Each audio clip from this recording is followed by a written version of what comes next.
on the way to SNR. Ako ay mag-grocery kasama si Beanie. Ay. Ako magbibili ng manok. Pinaka-important. Anong timpla mo ngayon? Wala. Manok lang wala muna. naman doon. Basta mag-i-stock lang ako ng manok para hindi na bibili. Tapos, I don't know, kakain doon siguro ng dinner. Pero yun lang gagawin ko today. Tapos mag-i-edit. Kung ano-ano. Yes.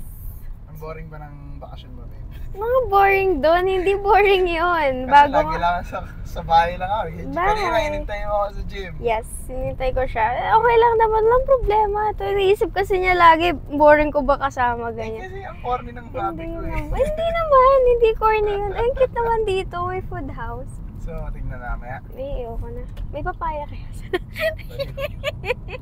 Anyways, yeah, hindi boring yun. Inisip kasi niya boring siya, pero no. It's okay kasi I got a chance to be with you naman. So, yun naman talaga punta ko dito eh. Kasama ka eh.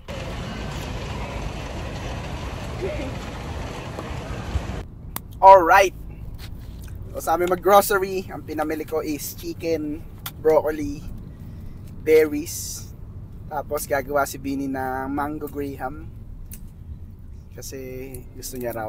At gusto ko din. Ang tagal ko din nakain nun. Alam nyo, nakakain lang ako ng tuwing Pasko.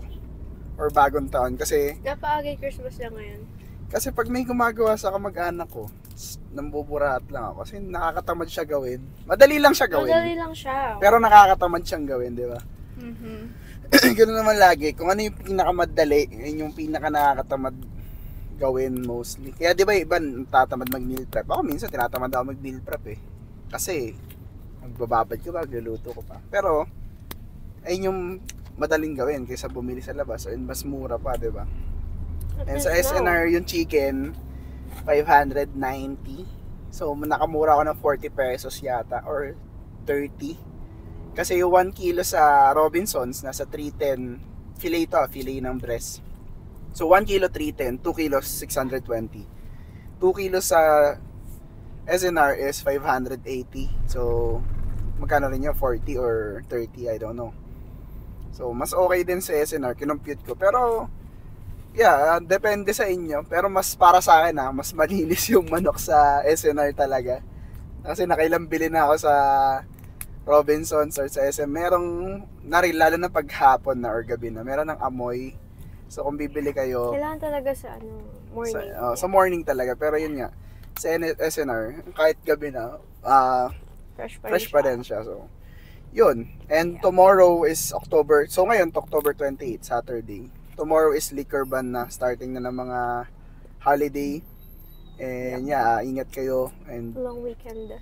Yeah, long weekend. All Souls Day and All Saints Day. Ang hindi alam ng iba, kala ng iba, November 1 is araw ng patay. November 1 is araw ng mga santo.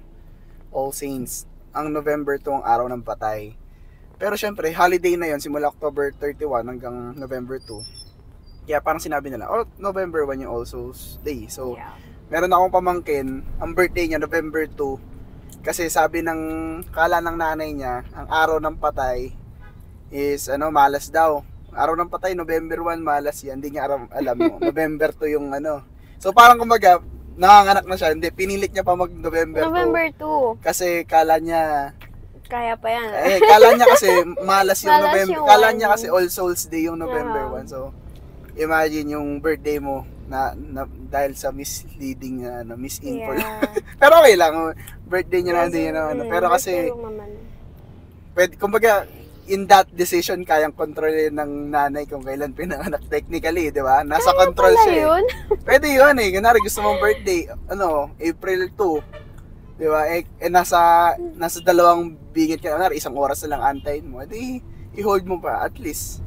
Kumbaga in that scenario, may control pa siya, meron pa siyang sense of control. So, yeah, ngayon, I don't know, tuwing November, si Lolo lang naman pinupuntahan ko. And I think this is the days na we are remembered that, our loved ones or that people die. And it's important rin. Yes. If napanood niyo yung movie na, I think Book of Life ba yun?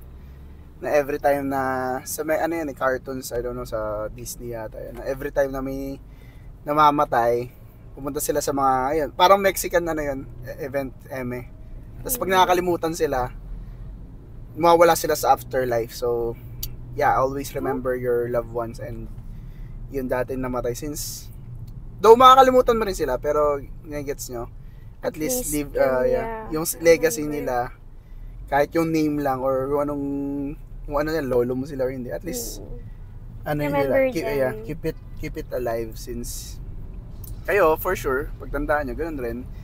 And meron ako nakitang quote, a boy think of money, a man think of his, kalimutan ko na yung mission or purpose, a great man think of his legacy. So yeah, if you're doing something, okay lang rin naman yung purpose, wala namang mali doon, pursue your purpose, pero mas maganda or malaking impact yung mabibigay mo sa mga tao if you were pursue a great legacy or a story or a value that will ripple out sa future. Anyways, ang daldal ko na, sorry baby. That's okay, ano ba, nakikinig din ako. Don't be sorry. Rush hour na guys, traffic na. Yes. And dadaan ako sa friend ko for, meron kasi siyang event, Halloween event. Sabi ko hindi ako makapunta, pero dadaan lang ako for support since walang bayad ang support sa mga local businesses. For example, meron kayo friend na may FB page, punta kayo sa FB niya, invite all friends. Bang, zero. That's free. 0 peso, nakatulong ka pa, di ba? If may pinapagawasan nyo yung friend nyo, pinapa-download, tas saglit lang naman, i-download nyo na, di ba? Parang yung Meta. Na-plug pa nga. Pero, parang yung Meta one. Pero gets nyo, I think, yung hindi ginagawa ng, kasi andun na yung crab mentality na mga tao na, hindi, ayoko na yun na, katamad, parang gano'n. Oo, hindi, parang crab mentality kasi hindi ibig sabihin hatakin mo sila literal pababa eh. For example, may kakayanan ka naman gawin nyo or tumulong or mag-support. Yes. Hindi mo gagawin. That's also crab mentality. For example, hindi, yumaman lang naman yan kasi lucky ko. Ibababa mo sila sa level mo or sisiraan mo sila. Crab mentality na rin yun. I-guess nyo. Okay lang naman kung busy ka, understandable yun. Pero kung hindi gawin mo, diba? Ano lang ba yun? Kahit nga tatlo lang invite mo eh. Yeah. Diba? Nag-plug mo. Oo. Yung tatlo lang invite nyo eh. Kaya guys, Yeah. check his bio. Pero meron na, may pinapakinggan ako kanina sa habang nag-gym ako, yung kay Alex Hormozy.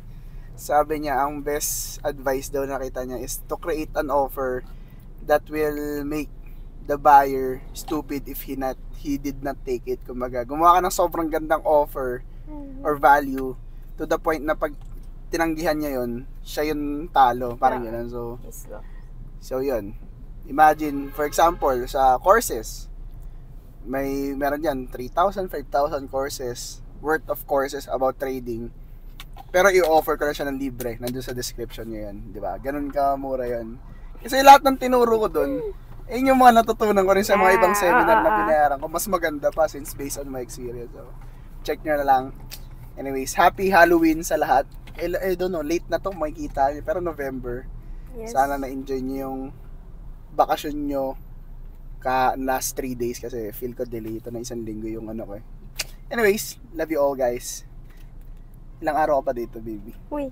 Hanggang next week pa to. Monday. Tuesday. Baliw. Bye! Bye! Bye ka na. Love you all. Peace. Bye-bye. Ay.